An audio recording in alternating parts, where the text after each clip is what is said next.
आज से कई हजार साल पहले, जब जमीन पर किसी इंसान का नामो निशान तक नहीं था, जमीन पर उस वक्त जिन्नात रहते थे जिनको अल्लाह ने जमीन का इख्तियार दे रखा था। उस वक्त जिन्नातों का सरदार चलीपा था, जो कि इबलीस का बाप है। चलीपा का चेहरा शेर की तरह था। वो बहुत लंबा और बहुत ज्यादा ताकतवर और बहादुर था। इसका लक़ब शाशीन था।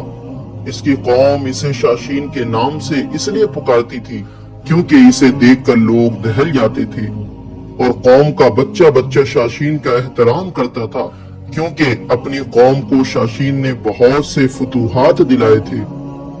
और इसकी बीबी तबलीस थी, जो कि इबलीस की माँ है। तबलीस का चेहरा भेड़िए की तरह था और इसका लक़ब ज़बी था। वो भी अपने शौहर की तरह बहुत बहादुर और ताकतवर थी। इसने अपने शौहर के साथ मिलकर बेतहाशा जंगें लड़ी थी। ये इस हद तक बहादुर थी कि जिन्नात की सारी कौम के बच्चे बच्चे की जुबान पर था कि तबलीस के होते हुए दुनिया की कोई ताकत हमें हरा नहीं सकती। और जब जिन्नातों की सरकशी हद से बढ़ गई, जब झगड़े फसाद से जमीन लरज उठी, तो अल्लाह ने फरिश्तों को हुक्म दिया कि जाओ और उन सरकश जिन्नातों को मार फेंको। इबलीस कहता है कि फरिश्तों और जिन्नातों की जंग में मेरी माँ ने बहादुरी के वो जौहर दिखाए जिसकी कोई मिसाल नहीं मिलती, मगर फरिश्तों के सामने जिन्नातों की कोई हैसियत नहीं।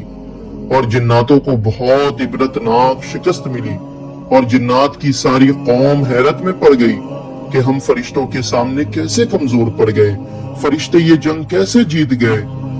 इस जंग में बहुत से जिन्नात कत्ल कर दिए गए, बहुत से भाग गए और बहुत से जिन्नातों को कैद कर लिया गया, जिसमें शहजादा इबलीस भी था, जिसका उस वक्त नाम अज़ाज़ील था।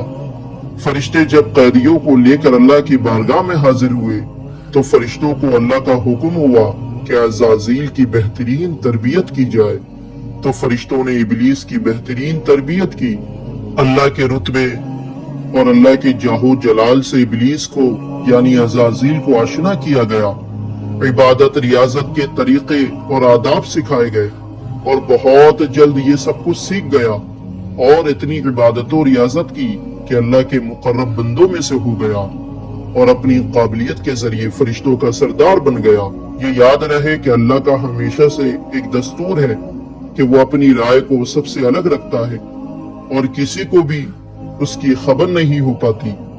अल्लाह फरमाता है कि मैं जिसे चाहता हूँ इज्जत देता हूँ और जिसे चाहता हूँ जिल्लत देता हूँ। और ये भी याद रहे कि अल्लाह को हर उस चीज का इल्म है जो आगे होने वाला है।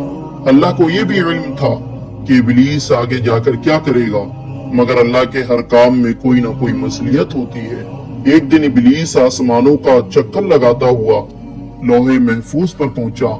क्या देखता है कि लौहे महफूज पर लिखा हुआ है कि हमारा एक ऐसा बंदा है जिसे हम हर तरह की नेमतों से नवाजेंगे, जमीन से आसमान पर पहुंचा देंगे और आसमान से जन्नत में ले जाएंगे।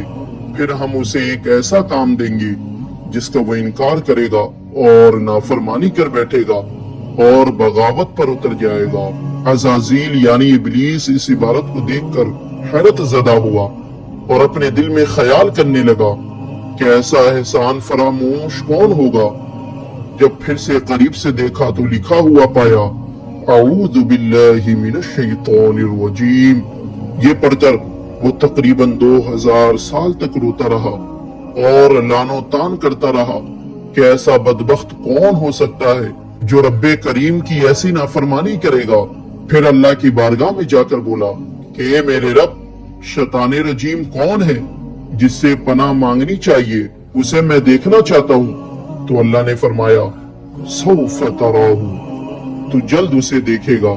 और जब अल्लाह ने हजरत आदम अलैहिस्सलाम को बना लिया और तमाम फरिश्तों को और इबलीस को हुक्म दिया कि हजरत आदम अलैहिस्सलाम को सजदा करो, तो तमाम फरिश्तों ने हजरत आदम अलैहिस्सलाम को सजदा किया, मगर अज़ाज़ील यानी इबलीस ने सजदा करने से इनकार कर दिया। तो अल्लाह ने इबलीस से पूछा कि तुझको किस चीज ने मेरा नाफरमान बना दिया? तो उसने कहा, मैं इससे अफजल हूँ, तूने मुझे आग से पैदा किया है और इसे मिट्टी से। फिर अल्लाह ने फरमाया तू जन्नत से निकल जा, तुझे कोई हक नहीं कि तू यहाँ रहकर गुरूर करे, बेशक तू जलीलों में से है। तो इब्लीस ने कहा, मुझे उस दिन तक मोहलत दी जाए जिस दिन कयामत आएगी। तो अल्लाह ने शैतान को मोहलत दे दी। तो इब्लीस ने कहा, अब मैं तेरे बंदों को कयामत तक बहकाऊंगा। अल्लाह ने फरमाया, जो लोग तेरी पैरवी करेंगे मैं तेरे साथ उन सबको जहन्नम में डाल दूंगा, और तू जब जब भटकाएगा और जब जब मेरे बंदे तौबा करेंगे मैं उन्हें माफ करता जाऊंगा।